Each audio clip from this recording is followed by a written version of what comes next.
Maintenant, nous allons de la forêt aller vers les montagnes et accueillir Anne-Laure Blanc, qui est essayiste, directrice des éditions jeunesse de la Nouvelle Librairie, membre du premier cercle de l'Institut Iliade et qui pratique l'alpinisme depuis son adolescence. Anne-Laure a gravi une centaine de voies, autant en escalade qu'en haute montagne. Une expérience qu'elle qualifie de modeste, mais qui est fondamentale dans sa vision du monde. Aujourd'hui, Anne-Laure s'adonne à la randonnée d'altitude et elle a définitivement fait sienne la devise de Marguerite de Savoie, la reine alpiniste, Sempre avanti.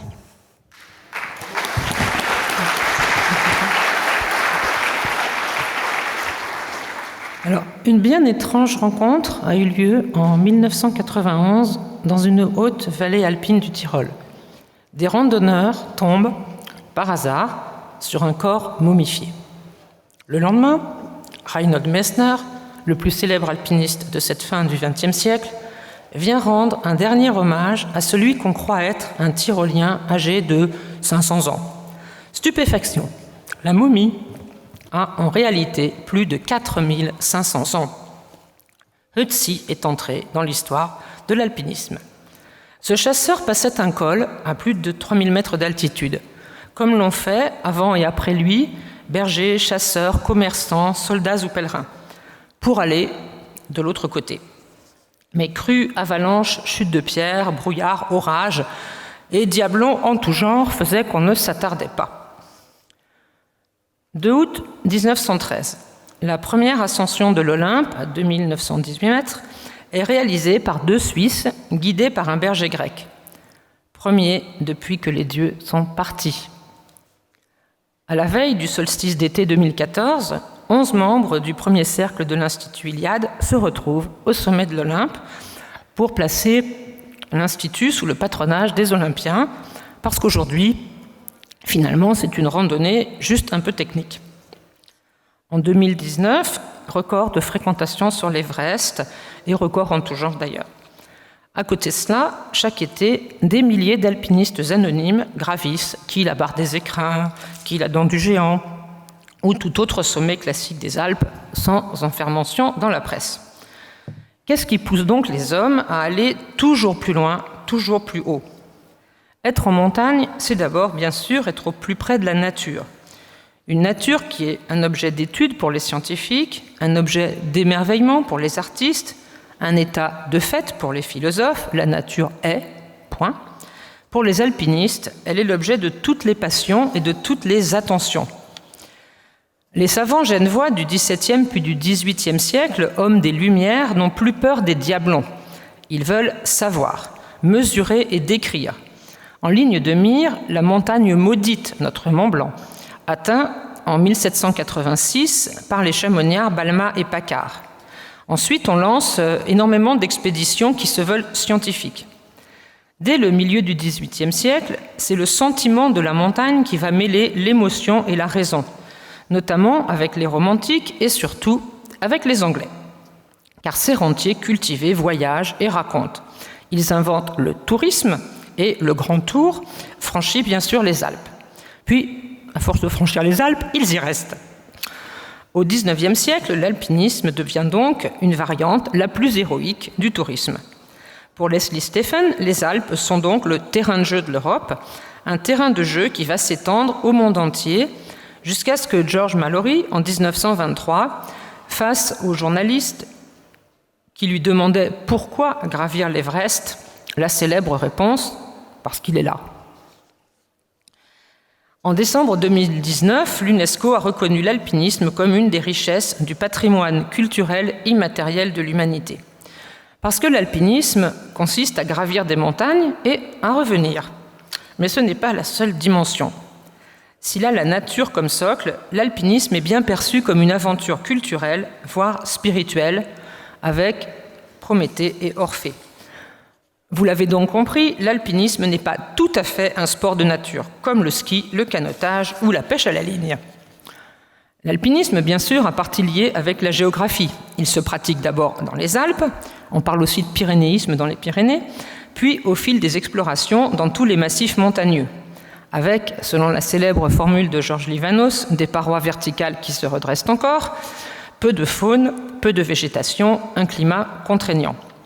Il a aussi partie liée avec l'histoire, car il est né dans le massif du Mont Blanc, donc au XVIIIe siècle, avec l'association des guides paysans locaux et des clients urbains, les messieurs, les manchus. Viendra ensuite le temps des cordées sans guide, des solos, des amateurs, des professionnels. L'alpinisme, c'est aussi très simplement une histoire d'hommes et de femmes avec leurs limites biologiques. Une moindre résistance au froid et au manque d'oxygène, des yeux, une peau fragile, et aussi des limites psychiques et une grande créativité. Aujourd'hui, on peut donc définir l'alpinisme, et c'est la définition retenue par l'UNESCO, comme l'art de gravir des sommets et des parois en haute montagne, en terrain rocheux ou glaciaire, avec des techniques adaptées et des valeurs partagées par la communauté des pratiquants. Ces valeurs, c'est un savant équilibre entre tradition et innovation. Pour les alpinistes de très haut niveau, il s'agit d'aller, bien sûr, là où les autres ne sont pas allés, ou de passer au même endroit, mais autrement. Toujours plus dur, toujours plus haut, toujours plus beau. Les pratiques aussi se sont diversifiées. Escalade, goulotte de glace, traversée, ski alpinisme, parapente, aile volante. Sans oublier les coureurs, les fameux colompipettes, qui narguent les adeptes du piolet crampon. Je ne dresserai pas ici un catalogue des meilleurs alpinistes, à chacun d'avoir ses préférés, ses modèles, ses inspirateurs. Mais voir ces athlètes accomplir des exploits en haute altitude, cela fait rêver bien sûr. Mais rêver dans son canapé, cela ne fait pas un alpiniste. D'autant plus qu'à la lecture des récits de montagne, qui demandaient déjà un effort très relatif, se sont substitués quantité de films et de vidéos au vocabulaire souvent sommaire. Entre Mont-Baudy et Mont-Sublime, il reste néanmoins une place pour des montagnes plus accessibles et absolument fantastiques. Qu'il y ait des alpinistes hors du commun ne doit pas empêcher quiconque est en bonne santé de devenir alpiniste, au moins le temps de ses vacances. L'alpinisme demande une sérieuse formation, alliant diverses techniques, des nœuds d'encordement à la météo. Cet apprentissage indispensable est néanmoins gratifiant dès les premiers pas. Il y a un réel plaisir à réaliser de belles courses, adaptées à son niveau et à progresser.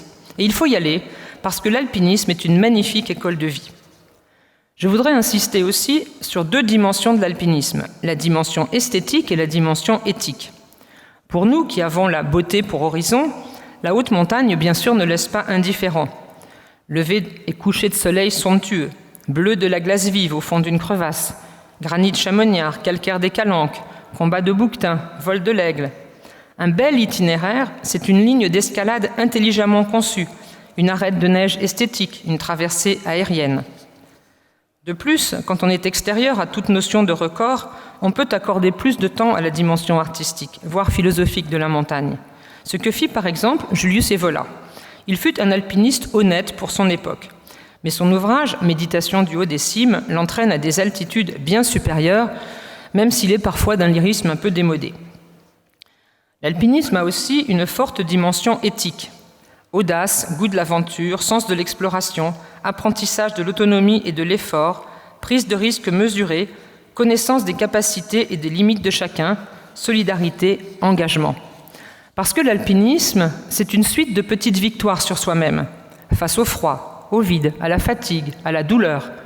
C'est savoir mesurer les risques objectifs, chute de pierre, orage, avalanche, et les risques subjectifs, mauvaise anticipation du niveau de difficulté ou méforme physique. Savoir renoncer aussi quand les conditions mettent la cordée en danger. C'est dans la retenue que réside la plus grande partie de la bravoure.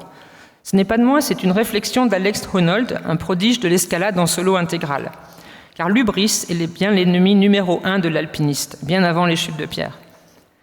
Donc solidarité et confiance, technicité et esprit d'aventure, amitié jusqu'à l'oubli de soi, c'est bien cela le lien magique de la cordée. L'alpinisme, tel qu'il se pratique aujourd'hui partout dans le monde, est un univers optimiste, prométhéen et orphique. Il considère que la nostalgie est vaine, même quand les glaciers fondent et que les drues s'effondrent. Il donne du sens, non pas à un prétendu progrès, mais à cette inventivité qui surprend, à cette adaptation réciproque des moyens et des buts. Ne me suivez pas, faites ce que vous voulez, mais ne m'imitez pas.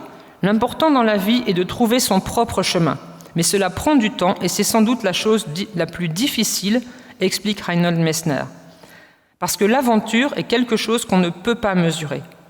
En effet, il y a une autre dimension de l'alpinisme qui reste assez méconnue, la remise en cause des dogmes, qui peut aller jusqu'à l'excentricité, mais qui va de pair toujours avec une conscience très nette de ses capacités. Suivre la trace des anciens, faire sa trace, ne pas laisser de traces. Pour conclure, de retour dans la vallée, demandons-nous de quoi l'alpinisme est la métaphore.